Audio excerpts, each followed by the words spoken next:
We have seen all types of nonsense. You know what I mean? We are all sick and tired of it at this point. This has been going on since before last season started. This was going on before the inaugural Unrivaled season started, where we had Angel Reese and people on her podcast talking about how Unrivaled is going to be the only league people was playing in. They was already planning the end of the WNBA. That frustration you just heard, it's echoing through every WNBA fan right now. We're trapped watching a spectacle instead of basketball. CBA negotiations have exploded into a social media showdown between the league office and the players' union, with Instagram posts replacing real bargaining. And while the noise pulls attention everywhere, a bigger story is brewing. Caitlyn Clark is stepping into her hardest season yet, and the obstacles aren't who you think they are. Five. Sabrina Ionescu. This is a great competitive rivalry. They play a clean game, okay?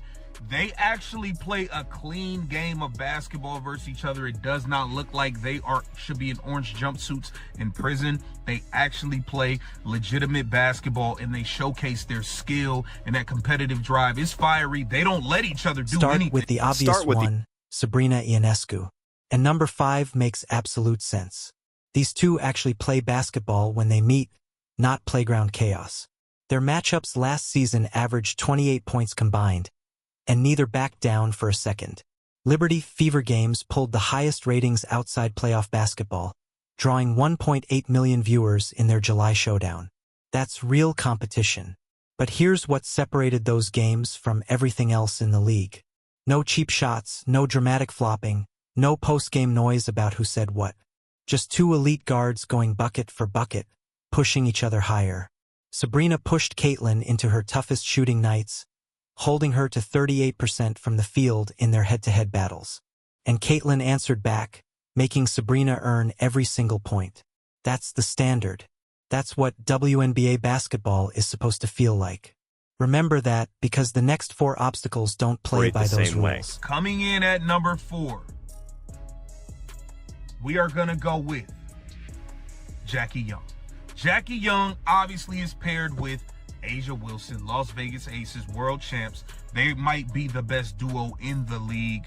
I think Jackie Young is the second best guard in the WNBA after Caitlyn Clark.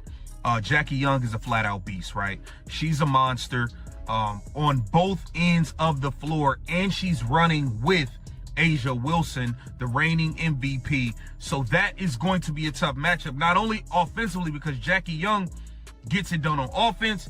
Jackie Young actually takes the challenge and tries to guard the hell out of Caitlyn Clark. Coming in at number 4, it has to be Jackie Young.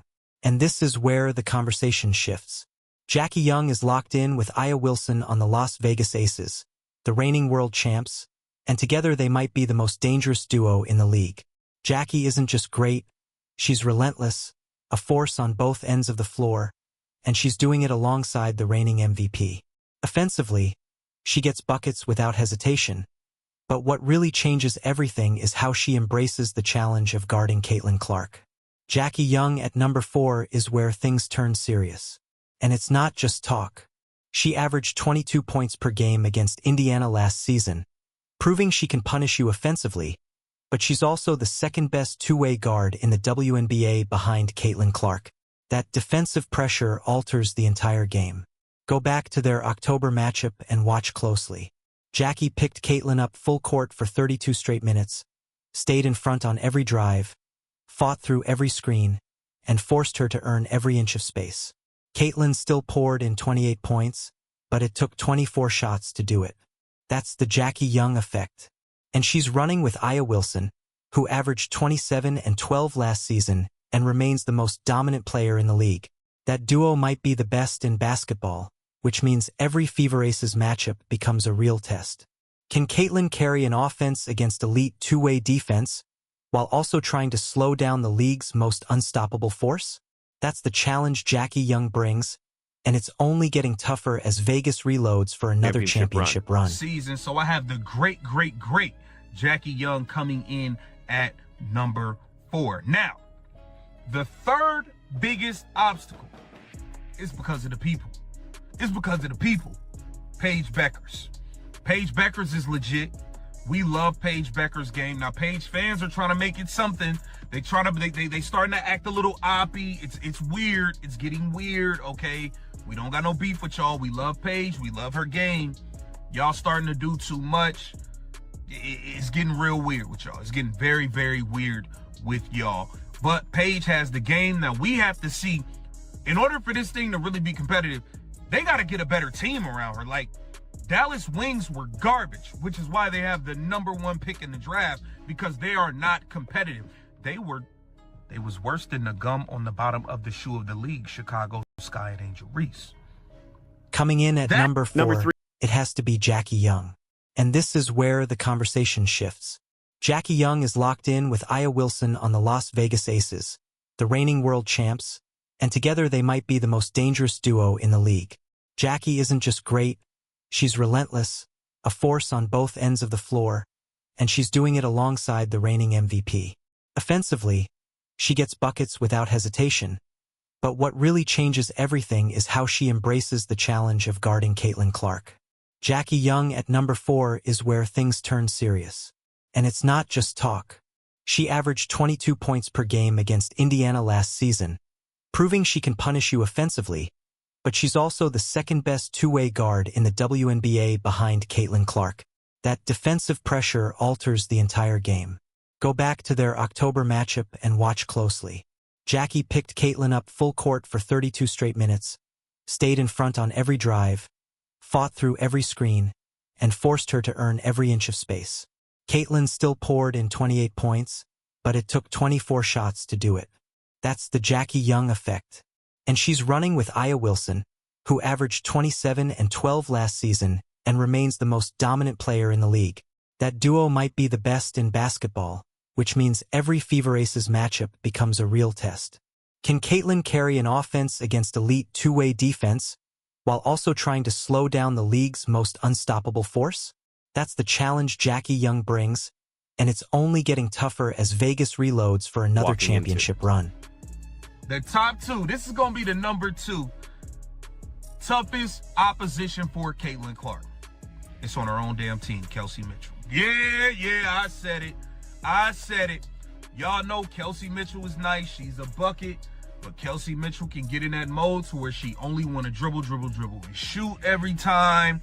Then coming off the success of last season, you got Stephanie White saying, oh, she's the focal point again. We're building around Kelsey Mitchell. Before backtracking, obviously it must be true that the Suns owner got on Stephanie White and said, hey, what the hell are you doing?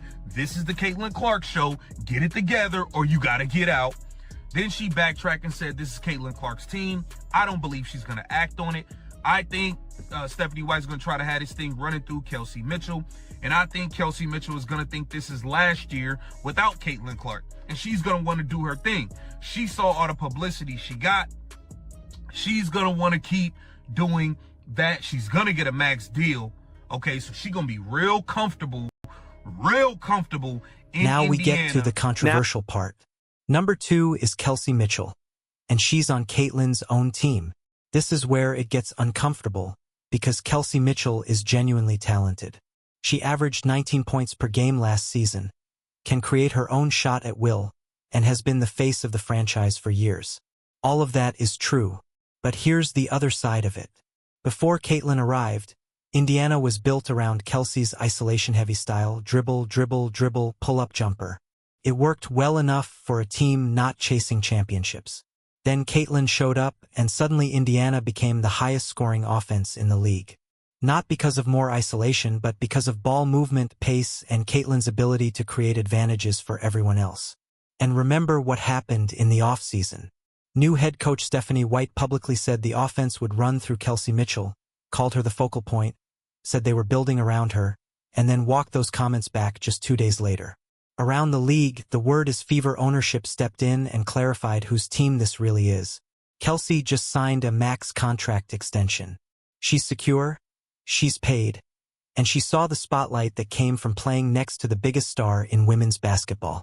The question is whether she's willing to adjust her game to what actually works, or if she tries to reclaim the usage rate she had before Caitlyn arrived. Because here's the math. Indiana's offensive rating jumped from 98.2 to 104, when Caitlyn was on the floor last season. That's massive. And it happened because Caitlyn averaged 8.4 assists per game, the highest in the league. She makes everyone better, but only if everyone buys into the system. If Kelsey goes back to taking 18 isolation shots a night, that creates friction, slows the offense, and makes Indiana easier to guard.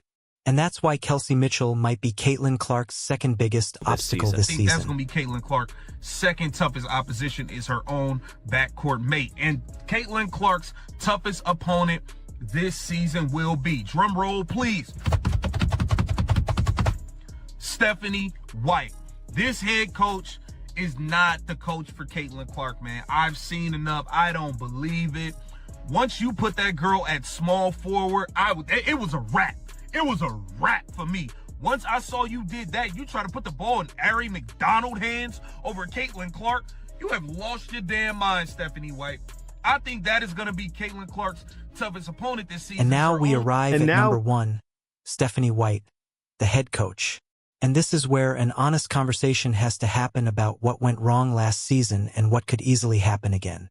Stephanie White was brought in to add defensive structure to a team that desperately needed it. Indiana gave up 102 points per game in 2024, third worst in the league. The offense was already there. The assignment was defense. Instead, Stephanie White arrived and immediately started tinkering with the offense, the one thing that didn't need fixing. She slowed the pace.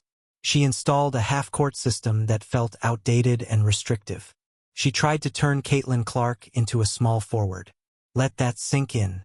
She took the best point guard in the league, the player who led the entire WNBA in assists, and moved her off the ball into a forward role.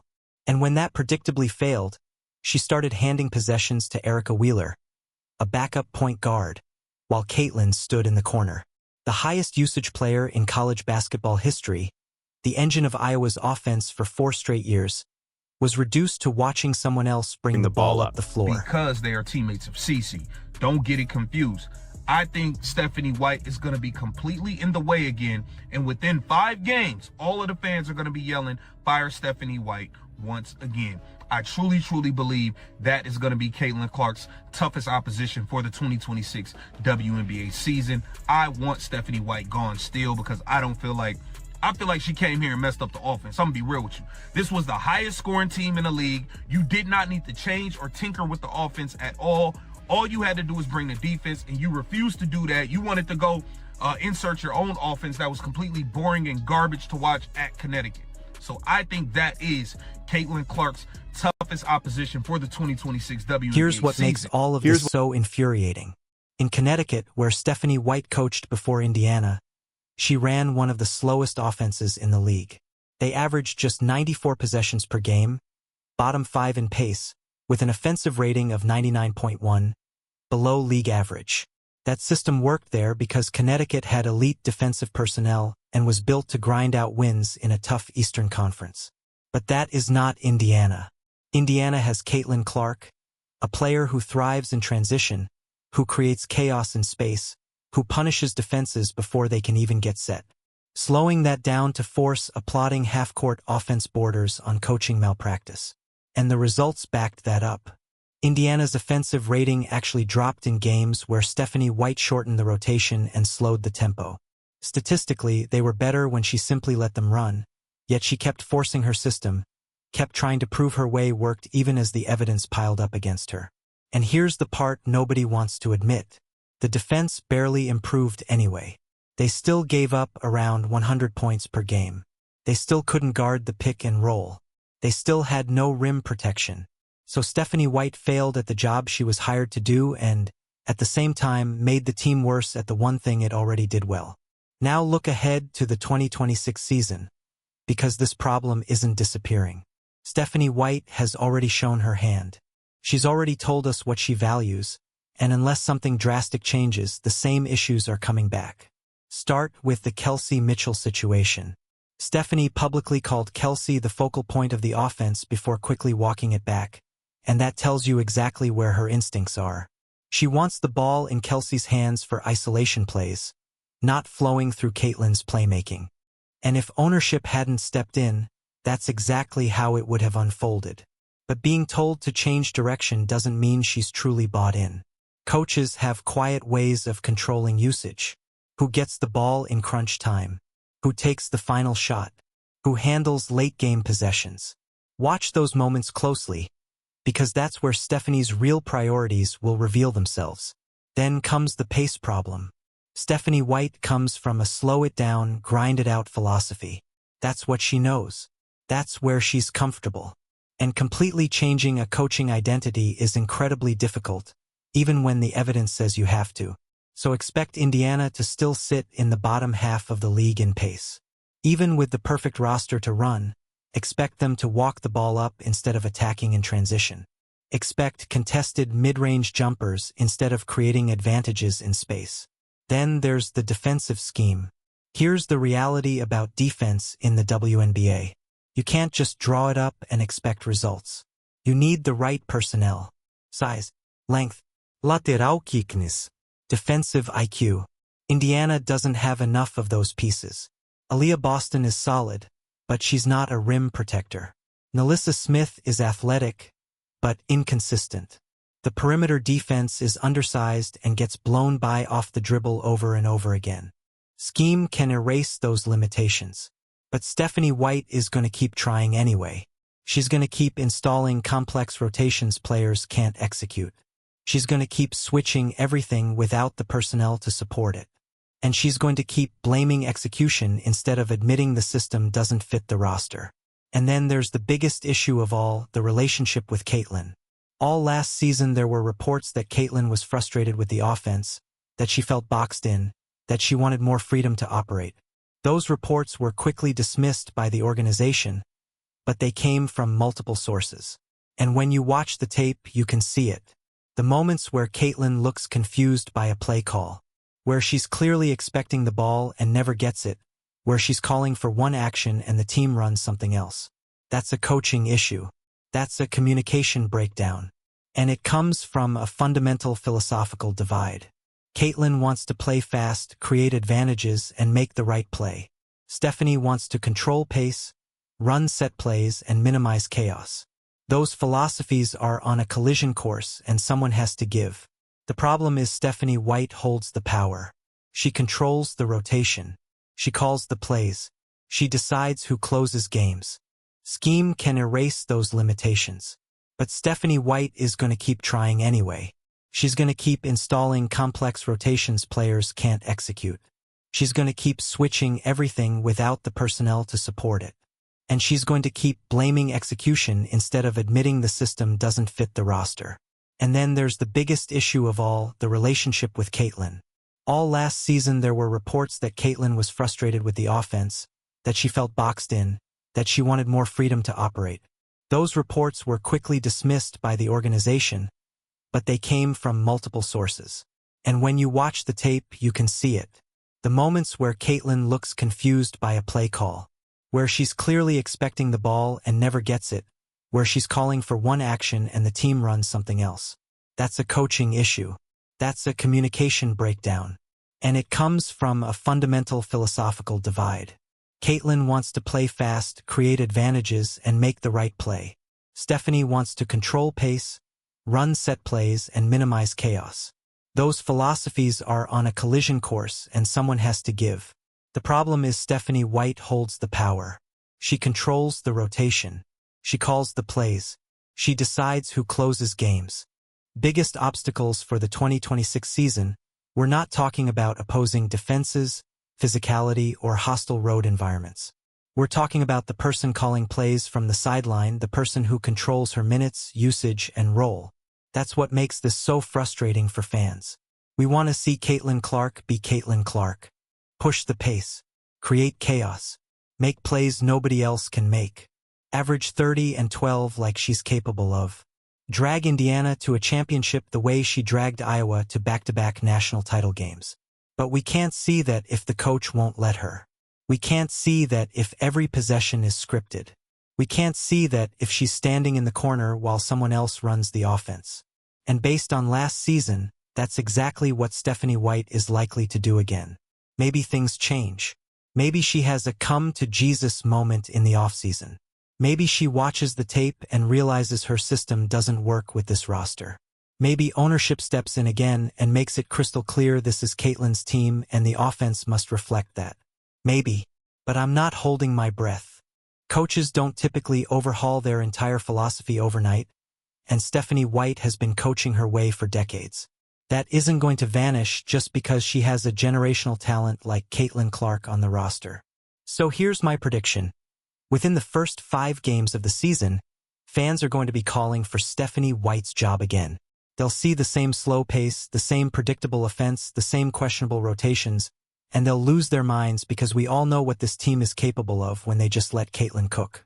The real question is whether ownership will act, whether they'll have the guts to make a coaching change mid-season if things aren't working.